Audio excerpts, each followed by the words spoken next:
मेरा नाम धनंजय है और आज हम देखेंगे HTML के div एलिमेंट्स। div एलिमेंट्स होते क्या है बेसिकली, ये आपके जो आप जो यहाँ पर देख रहे हो डिवीजन 1, और ये एक लेफ़्ट साइड में ब्लैक कलर का बॉक्स है और एक यहाँ पर एक ऑरेंज कलर का बॉक्स है।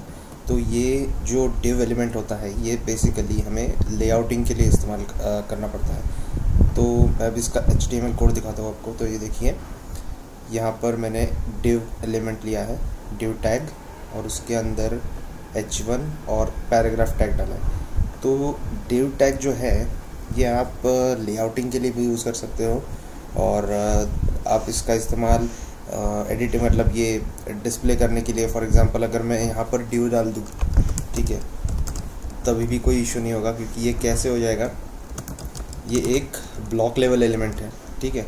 तो ब्लॉक लेवल एलिमेंट होता क्या है बेसिकली कि आपका ये जो पूरा पेज है, ठीक है, यहाँ से लेके यहाँ तक का जो पूरा उसका विड्थ है ये पेज का, अगर आप सिंपल एक block level element for example div consider करते हो, तो ये जब आपका div यहाँ पर रेंडर होगा पेज के ऊपर, तो उसका विड्थ जो होगा वो आपके विंडो के साइज़ के हिसाब से होगा। इसका मतलब है कि ये ब्लॉक लेवल एलिमेंट है। और जो ब्लॉक लेवल एलिमेंट्स होते हैं वो ऑटोमेटिकली एक दूसरे के बाद में, जब यहाँ पर ये जो जैसे एक दूसरे के बाजू में अलाइंड हुआ है, ये ऐसे ऑटोमेटिकली होते नहीं है। इसके लिए हमें एक फ्लोट नाम का रूल डालना पड़ता है, CSS रूल, तभी जाके वो एक दूसरे के बाजू में अलाइन होते जाएंगे। और यहाँ पर स्पैन टैग है जो कि एक इनलाइन बोल सकते हैं इनलाइन एलिमेंट है। वो पूरी विड्थ कंसिडर नहीं करता पेज की, जितना उसके अंदर कंटेंट है वो उतना ही उसका विड्थ रहेगा, जैसे कि यहाँ पर है, ठीक है।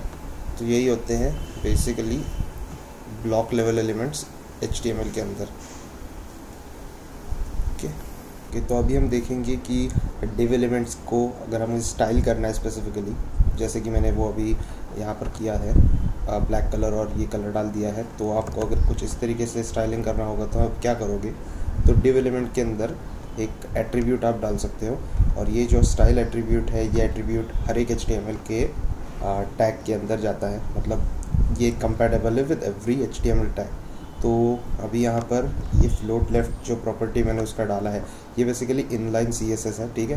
पहली बात तो ये बता दूँ मैं आपको। और उसके बाद में ये जो फ्लोट लेफ़्ट मैंने डाला है, ये क्या होगा बेसिकली कि यहाँ पर जब ये div रेंडर होगा तो ये ऑटोमेटिकली लेफ़्ट साइड में फ्लोट होते जाएगा। मतलब जैसे कि आप एक कंसिडर कर लीजिए कि ये पानी का पूरा एक समुंदर है और उसके अंदर आप ब्लॉक्स डाल रहे हो, और ये जो डिवीज़न 1 है उसे कह दिया कि फ्लोट लेफ़्ट, तो ये ऑटोमेटिकली लेफ़्ट लोकेशन पे जाएगा। और उसी तरीके से ये अगले जो भी हम ब्लॉक्स डालेंगे तो ऑटोमेटिकली वो उसके अलाइन होते जाएंगे।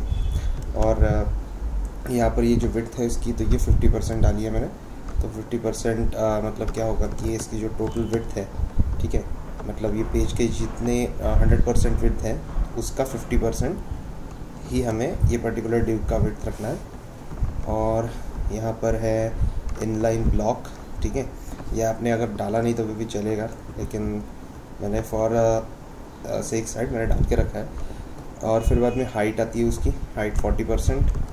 यहाँ पर मैंने अगर कुछ 40 की जगह पे 50 कर दिया तो हाइट चेंज हो जाएगी और आपको दिखेगा, ये देखिए कुछ इस तरीके से बन गया। 40 का 50 कर दिया।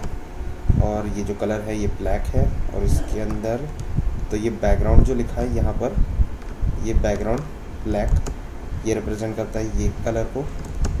और ये जो कलर मैंने लिखा है यहाँ पर, ये प्रॉपर्टी रिप्रेजेंट करता है उसके अंदर के फॉन्ट को, ठीक है। यहाँ पर अगर मैंने कुछ और डाल दिया, फॉर एग्ज़ाम्पल रेड डाल दिया, तो ये रेड हो जाएगा, ठीक है।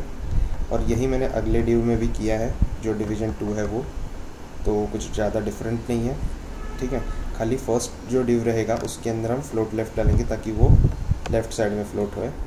और ये जो div होगा उसके अंदर आप खाली डिस्प्ले इनलाइन ब्लॉक भी कर दिए तो भी चलेगा, कोई प्रॉब्लम नहीं है, ठीक है। और इसके अंदर आप हाँ, ये भी एक इम्पॉर्टेंट बात है कि इसके अंदर आप मल्टीपल div भी डाल सकते हो। बहुत सारे लोगों को ये सवाल रहता है कि अगर ये लेआउटिंग एलिमेंट है तो मैं इसे एक ही बार इस्तेमाल करूँ और उसके बाद में नहीं कर सकता क्या? तो ऐसा कुछ नहीं है। इसके अंदर आप जितने चाहे उतने डिव डाल सकते हो, ठीक है। ये एक बेसिक बिल्डिंग ब्लॉक है एक वेब पेज का। और ये जो स्पैन टैग होता है जनरली ये आपके टेक्स्ट एडिटिंग मतलब टेक्स्ट फॉर्मेटिंग के जो पार्ट आते हैं, फॉर एग्ज़ाम्पल अगर मैंने यहाँ पर ये बोल्ड टैग लिखा है और यहाँ पर ये स्पैन लिखा है और उसके बाद में उसके अंदर 2 लिखा है, ठीक है। और इसे मैं अगर इसका फ़ॉन्ट वगैरह को चेंज करना चाहूँ, फ़ॉन्ट साइज़ अभी हम देखते हैं, इसको चेंज करके 22 पिक्सल्स एंड कलर इसका अभी क्या रखें, ऑरेंज रख देते हैं, ठीक है। तो ये देखिए क्या हो जाएगा। ये मैंने स्पेसिफिक एक एलिमेंट मतलब एक पर्टिकुलर फ़ॉन्ट को या फिर एक पर्टिकुलर अल्फ़ाबेट को भी मैं स्पैन टैग के थ्रू कुछ एडिट कर सकता हूँ, ठीक है। तो एक इनलाइन एडिटिंग आप इसे कर सकते, ये स्पैन टैग के थ्रू आप कर सकते हो। और भी इसके बहुत सारे इस्तेमाल है, मैं अगले वीडियोस में ये बताऊँगा, तो बने रहिए और मेरे साथ